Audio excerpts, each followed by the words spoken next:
For the first time when driving into Sanaa, I had no idea what to expect.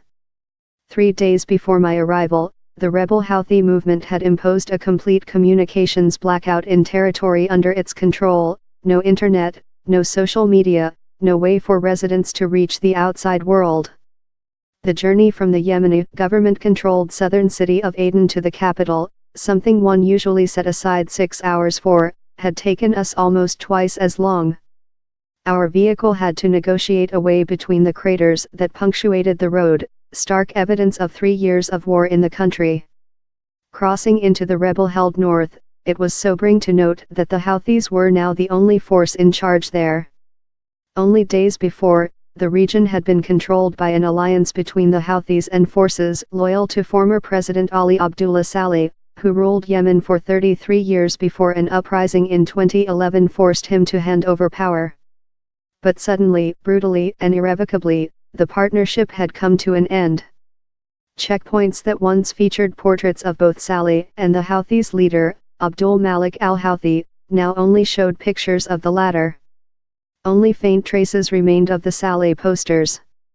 At one checkpoint after another, our vehicle was stopped and inspected. More surprising, however, were the long queues on the other side of the road. It appeared that vehicles leaving Sanaa were being subjected to even more rigorous inspections. I was told the Houthis were searching for Saleh aides attempting to flee the capital. Entering Sanaa, I was curious about what I would find. I had so many questions, and the people had so many stories to tell.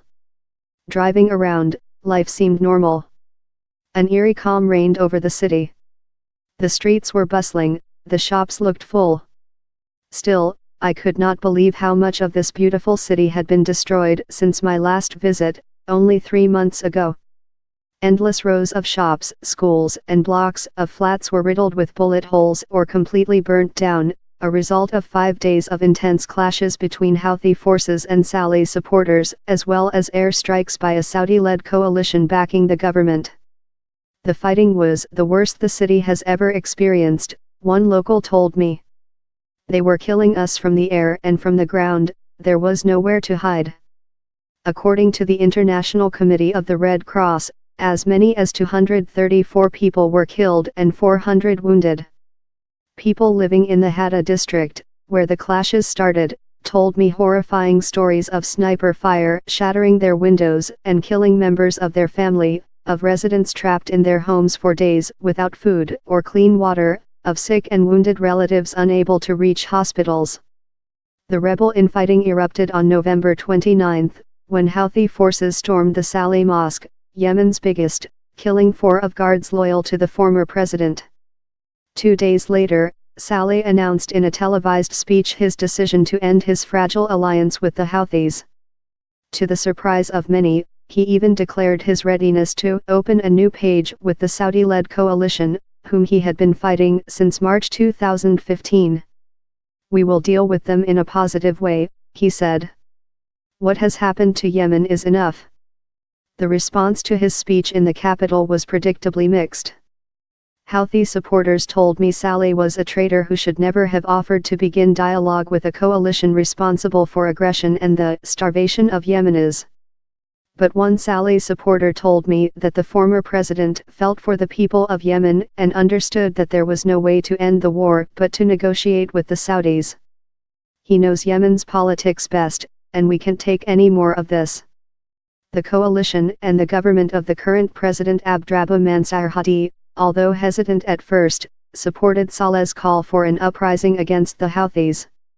It presented them with a get-out-of-jail-free card, a face-saving way to extract themselves from a conflict in which they have been embroiled for years.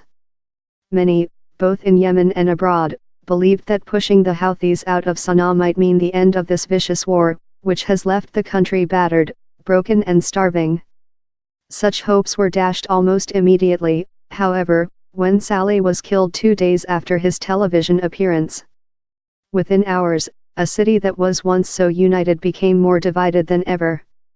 Upon announcement of the news of Saleh's death, Houthi supporters poured into the streets in celebration, chanting, "God is greatest," and "the traitor has been killed." Saleh supporters were stunned, unable to mourn knowing what was to come next. Within hours, photos of Saleh disappeared from the streets of Sana'a. Even the Saleh Mosque was renamed the nation's mosque and the Houthis' trademark slogans plastered all over its marble walls. Those slogans are, "God is greatest," "Death to America," "Death to Israel," "A curse on the Jews," "Victory to Islam." Soon enough, a mass crackdown on the leaders and members of Saleh's party, the General People's Congress, GPC, began.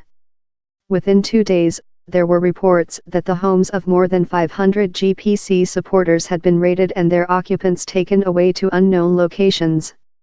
More than 40 journalists have been arrested, including employees working for Saleh's TV channel and a Russia Today reporter who happened to be covering the clashes. The next morning, I went to the Houthi-controlled Ministry of Information, a place I have come to know extremely well, to obtain the required press accreditation and permits. Inside the ministry building, there was not a single reminder of Saleh.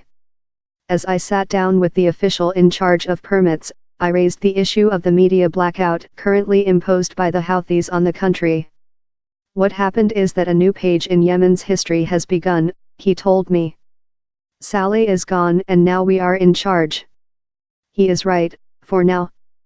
The question on everyone's mind is, for how long?